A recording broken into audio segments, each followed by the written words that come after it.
नमस्कार, मैं हूं नीतू सिंह और आप देख रहे हैं ग्रेटर जम्मू वर्चुअल। 1 जुलाई से श्री अमरनाथ यात्रा शुरू होने वाली है और जिस तरह से आप हम सब जानते हैं कि पहली बार ये यात्रा 62 दिनों की होने वाली है, यानी कि सिर्फ जम्मू कश्मीर से नहीं, देश विदेश से इस यात्रा को करने के लिए जो यात्री आते हैं उनके लिए खास जो है व्यवस्था की जाती है। इस समय हम हैं जेएमसी में और जेएमसी के मेयर राजिंदर शर्मा जी हमारे साथ हैं। इनसे जानते हैं कि सर, 1 जुलाई से यात्रा शुरू होने वाली है, इस समय यात्रियों के लिए क्या क्या व्यवस्था की जा रही है, क्या खास इस बार होने वाला है?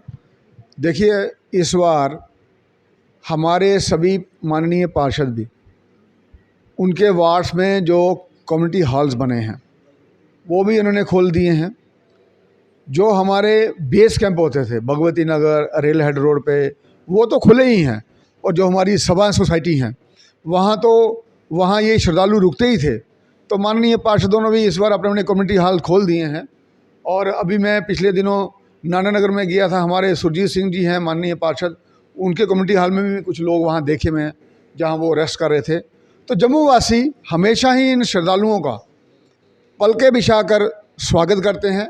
और इस बार भी चाहे रहने की व्यवस्था हो, चाहे खाने की हो, चाहे पानी की हो, सैनिटेशन की हो, सिक्योरिटी की हो, हर तरीके से माननीय उपराज्यपाल जी की दिशा निर्देश के अनुसार हर चीज़ चकाचौंध है। और सभी एडमिनिस्ट्रेशन डॉक्टर अरुण कुमार मेहता जी से लेकर नीचे लोअर लेवल एडमिनिस्ट्रेशन और कॉरपोरेशन में सफाई साथी से लेकर कमिश्नर तक, everybody is on their toes इन श्रद्धालुओं का स्वागत करने के लिए और उनको व्यवस्थाएं देने के लिए। और ये बहुत अच्छा लगता है। और जम्मू वासियों के लिए एक ये सौभाग्य की बात है कि इन सभी श्रद्धालुओं के लिए हमें सौभाग्य मिलता है कि हम उनका स्वागत करें और यहाँ भोलेनाथ जी के उनको दर्शन करवाएं और भोलेनाथ जी का उनको आशीर्वाद मिले, ताकि उनके परिवार में सुख समृद्धि और पूरे देश में एक सौहार्द का वातावरण बने। तो हमने हर तरीके से ये सारी व्यवस्थाएं बनाई हैं। और इस बार स्पेशल अरेंजमेंट हमने ये किए हैं कि सभी श्रद्धालुओं को शाम के वक्त LED वॉल लगाकर हम जितने भी हमारे पर्यटक स्थल हैं उनके बारे में बताया जाएगा, ताकि ये लोग अगर घूमना चाहें, पर्यटक स्थल पर जाना चाहें, ये जाएं। और उसके लिए हमने SRTC को बोला है, आप स्पेशल बसेस चलाइए और पैकेजेस बताइए कि यहाँ जाने के लिए ये व्यवस्था है, यहाँ जाने के लिए ये व्यवस्था है।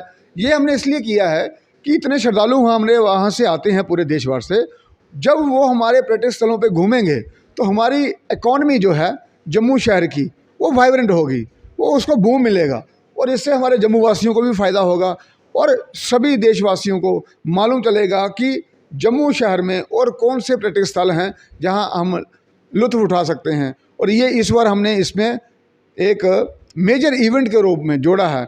और इसी प्रकार से सुचेतगढ़ बॉर्डर है, उसके हर जगह के लिए व्यवस्था बनाई है। तो बहुत अच्छा है इस बार। और मैं पूरी ऐसी आशा करता हूँ कि इस बार पहले से ज़्यादा यात्रु आएंगे और जो आंकड़ा है वो काफ़ी बड़ा होगा इस बार। और हमने भी उसी प्रकार से तैयारियां की हैं। सर, विश्व प्रसिद्ध श्री अमरनाथ यात्रा जब भी शुरू होती है और देखा जाता है कि उसमें सिर्फ हमारे देश से नहीं, विदेश से भी लोग इस यात्रा को करने के लिए आते हैं और जिसमें सबसे बड़ी चुनौती रहती है सिक्योरिटी की। तो सिक्योरिटी को लेकर इस समय कैसे इंतजामात किए गए? सिक्योरिटी के लिए हम हमेशा ही सचेत रहते हैं और उसमें माननीय उपराज्यपाल जी ने बहुत सी रिव्यू मीटिंग्स की हैं। उसको पूरा सुनिश्चित करते हुए, फुल प्रूफ करते हुए सिक्योरिटीज़ एजेंसीज़ को अलर्ट पे रखा है। और हमारे माननीय गृह मंत्री भी यहाँ आए थे, उन्होंने भी इसी संदर्भ में रिव्यू मीटिंग की है। और हम सब श्रद्धालुओं के लिए और जो पूरी हमारी व्यवस्था है उसके लिए बहुत ही सचेत हैं। और हम सब यही कामना करते हैं कि ये यात्रा बाबा भोलेनाथ जी के आशीर्वाद से अच्छी जाएगी और सबको उनका आशीर्वाद मिलेगा। कई सारी पार्टीज जो हैं उनका ये कहना है कि जो रजिस्ट्रेशन है उसे फ्री कर दिया जाए, खासकर ये जो अमरनाथ यात्रीज आते हैं उनकी रजिस्ट्रेशन को फ्री कर दिया जाए, उनके लिए आप क्या कहेंगे? देखिए, व्यवस्था बनानी चाहिए हमें हमेशा और व्यवस्था में ही रह के काम करना चाहिए। तो यहाँ भी ये एक व्यवस्था है ये। तो जब व्यवस्थाएं अच्छी नहीं बनाएंगे हम, तो फिर क्या है कि उसमें फिर सुविधाएं नहीं मिल पाती। तो सुविधाएं देने के लिए व्यवस्थाएं अनिवार्य हैं। सर, इस बार 62 दिन की यात्रा होने वाली है, क्या आप सोचते हैं, कितना अनुमान लगाते हैं कि इस बार कितने यात्रु होंगे इस यात्रा में? मुझे तो लगता है इस बार कम से कम 4 लाख का आंकड़ा तो पार करना चाहिए और वो होगा, क्योंकि जिस प्रकार से श्रद्धालु यहाँ आ रहे हैं और बाकी चीज़ों को देखते, व्यवस्था को देखते हुए ये आंकड़ा काफ़ी बड़ा होगा। खान पान लंगर व्यवस्था को लेकर क्या करें? लंगर आपको पता है पूरा देश हमारा श्रद्धालुओं से भरा हुआ है और यहाँ तो ये रहता है कि मैं लंगर लगाऊंगा, मैं लंगर लगाऊंगा, मैं लंगर लगाऊंगा। और जम्मू के हमारे वासी भी, वो भी बड़े उत्साहित रहते हैं कि श्रद्धालु आएँ, हम लंगर लगाएं। और पूरे देश भर से यहाँ लोग आते हैं, बहुत दयालु हैं हमारे देश भर में लोग। आप थोड़ा सा क्लिप डालिए कि इसको सहायता की ज़रूरत है, तो मिनटों सेकंडों में लाखों रुपए लोगों के अकाउंट में आ रहा है, तो उसकी कोई दिक्कत नहीं है। हमारे देशवासी, ये हमारी संस्कृति में है कि खाना खिलाना, पानी पिलाना, लंगर लगाना, लोगों की सहायता करना, क्योंकि भारत देश में ये इसकी संस्कृति रही है।